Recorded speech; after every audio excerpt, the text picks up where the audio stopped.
Magandang araw po, welcome po sa aking channel, Nov9 TV. Patalasasan po, meron po ba kayong mga properties na napapabayaan or non-performing assets? Plan nyo ibenta, pero wala kayong oras pagbenta nito. Kung ito'y pagkakatiwala nyo po sa amin, tawag lang po kayo sa aking numero, usap po tayo, gawan ko po ng video for free. Yes, libre po. Wala po kayong babayaran. Tutulungan pa namin kayong mabenta ang inyong property. Kami na po bala sa marketing, sa boosting, pati po sa paid advertisements, even sa tripping.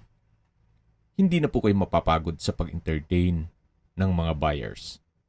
Kami na po bala sa lahat. Tawag lang po kayo. Nandito po tayo ngayon sa isang exclusive subdivision dito sa Tagaytay. Kumpleto po ang amenities gaya ng clubhouse, multipurpose hall, park and playground, basketball court, swimming pool at marami po pong iba. Meron din pong 24 hours security. Ito pong bagong video presentation natin ay isang brand new house and lot. Kung familiar po kayo dito, opo, na-vlog na natin to. Before kasi, hindi pa siya furnished. Ngayon po, fully furnished na rin po siya. Pero, ganun pa man, same price pa rin po. Hindi na po dinagdag ni owner kung magkano man ang nagastos niya sa mga furnishings. Actually, nag-markdown price na po ito. Mamaya po sa dulong parte ng video, pag-usapan natin ang presyo nito. Yan po ang kapaligiran.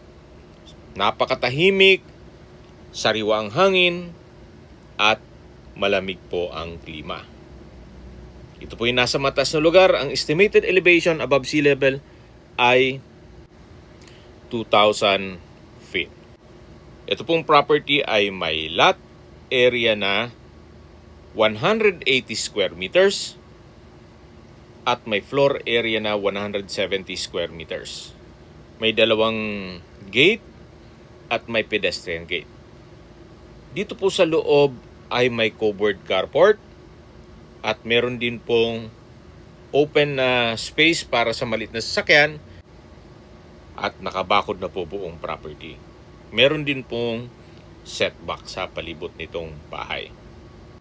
Kung hanap nyo po ay isang ready for occupancy na kompleto na rin po ang mga kagamitan, nalilipat na lang kaagad, ito na po yung hinahanap nyo. Ito pong bahay ay may 6 na kwarto, nakasama po ang maid's room. Ito po yung covered na garahe. Mula po dito sa garahe, meron pong setback na papunta naman sa service area at sa likod ng bahay. Kahit po dalawang SUV, kakasya po dito, gawa ng napakalaki naman po ng espasyo. Ito naman po yung main door. Meron pong sliding glass window at naka-steel door po ito. Yan po yung sofa set. May center table. Lahat pong furnitures na makikita nyo ay brand new po yan. Mula po dito sa main door, living area hanggang dining area ay open concept lang po. Dito naman po yung dining area na meron pong dining set. At meron pong multipurpose cabinet. At check po natin itong formal kitchen. Ito po yung access door. Meron na rin po itong granite kitchen countertop, double stainless sink with faucet, wall-mounted kitchen cabinet, then kitchen drawer at storage ng kitchen utensils. Dito naman po sa kabila ay meron din pong refrigerator na Fuji Denso, inverter po yan at brand new. Sa dulo naman po ay may gas range at range hood. At ito naman po yung access door. Mula naman sa garahe hanggang dito sa dulo, ito po yung tinutukoy ko ng open na garahe, nakakasya po ang maliit na sasakyan. Kahit po 3 sasakyan kasya dito. Ito naman po yung setback ng service area. Meron na rin pong washing machine at canopy.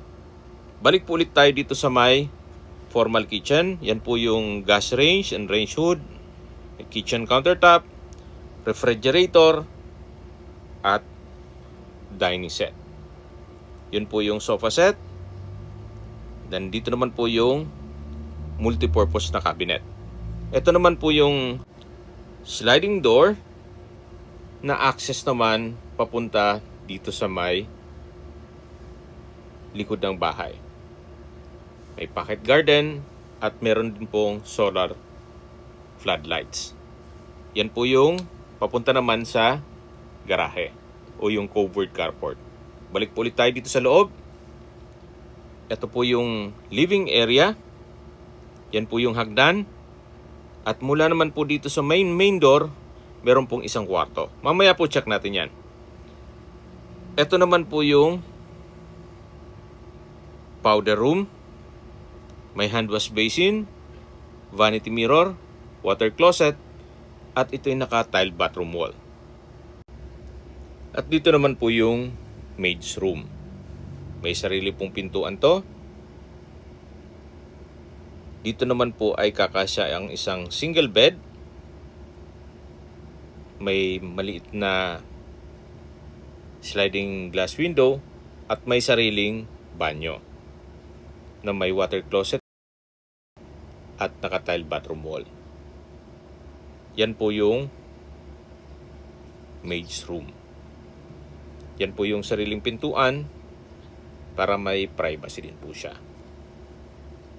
Mula po dito sa maid's room at powder room, yan po ulit yung dining area, yung access door, at dito naman po yung living area. At yan po yung main door. Mula naman po dito sa main door, ito naman po yung unang kwarto. Kung meron man po kayong PWD or senior citizen sa pamilya, itong kwarto na to ang para sa kanila. May bed framed mattress, then may table, may rocking chair, at may wardrobe. Ito na po yung hagdan. Ito po yung naka-wooden staircase, wooden handrail, at metal railing. Samahan niyo po ako, kaya po tayo. Dito naman po ay may staircase window na nag-serve sa as natural sunlight. At nandito na po tayo sa second floor. Yan po yung master bedroom, pero bago natin i-check yan, dun po muna tayo sa mga maliit na kwarto. At bago natin pasukin yung mga kwarto, pakita ko muna sa inyo ito pong common toilet and bath. May hand wash basin, vanity mirror, hot shower set, water closet with bidet, tile bathroom wall, meron din pong wall-mounted towel rack, at bathroom window. Yan po yung common toilet and bath dito sa second floor. At dito naman po yung pangalawang kwarto. May split type aircon, bed framed mattress, dalawang sliding glass window, may study table, may wardrobe, at wooden design na ang tile flooring. Ito po yung pangalawang kwarto o second bedroom.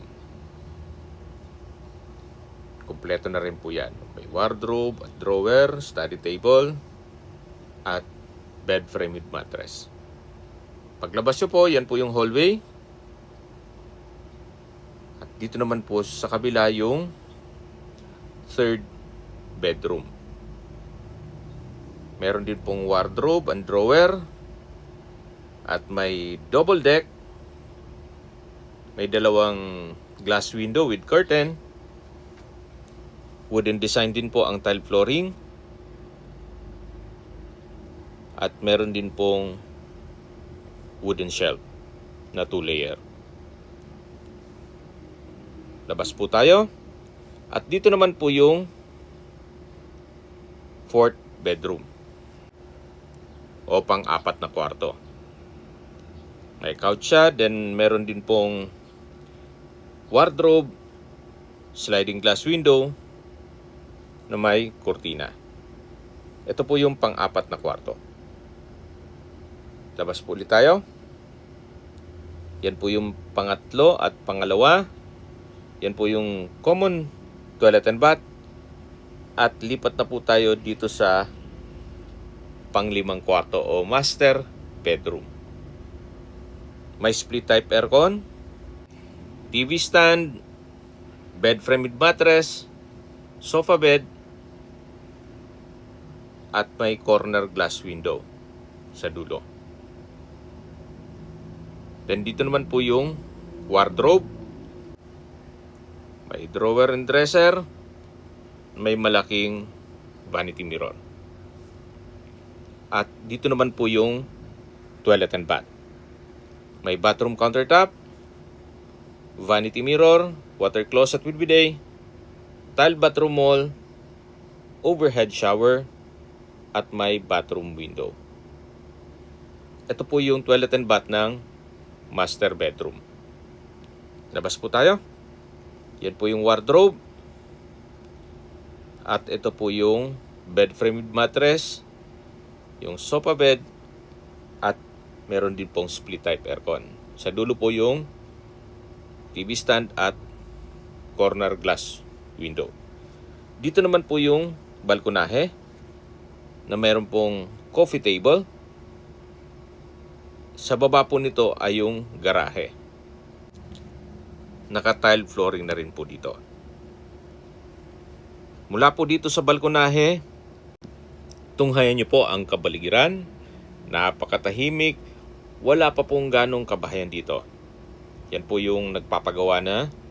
At dun sa dulo ay meron din pong isang bahay na rin doon.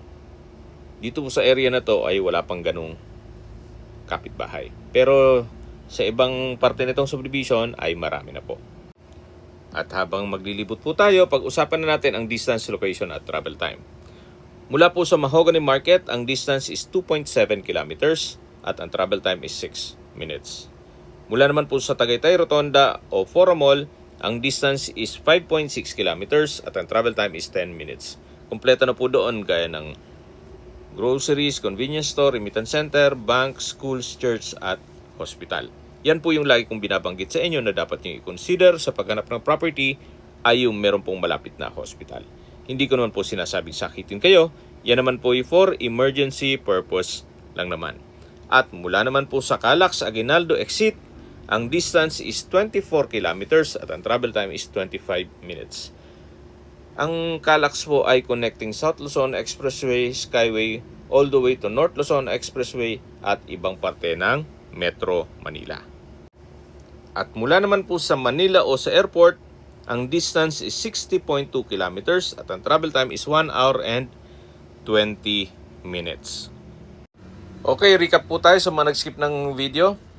Ito pong property ay nasa isang exclusive subdivision dito sa Tagaytay na meron pong amenities gaya ng clubhouse, swimming pool, basketball court at marami pong iba. Meron din pong 24 hours security. Ito pong property ay may lot area na 180 square meters at may floor area na 170 square meters. Nakabakod na po buong property. Meron pong 6 bedrooms at ito po ay fully furnished. Lahat pong kagamitan ay brand new. Kaya kung sakali pong ma-acquire nyo itong property, ito'y lilipatan na kaagad. Yan po yung service area. At pag diniretso po natin to, yan naman yung garahe. Kung familiar po kayo dito sa property, opo. Dati po ang asking price nito ay 15.9 or 16 million na hindi pa kasama kagamitan. Then nag-markdown price na po si owner sa 14.9 million pesos at fully furnished na po. Marami na siyang freebies. Pero yung 14.9 million pesos ay net price na po. Ibig pong sabihin, si buyer na po ang sasagot sa lahat ng taxes at expenses with regard to documentation.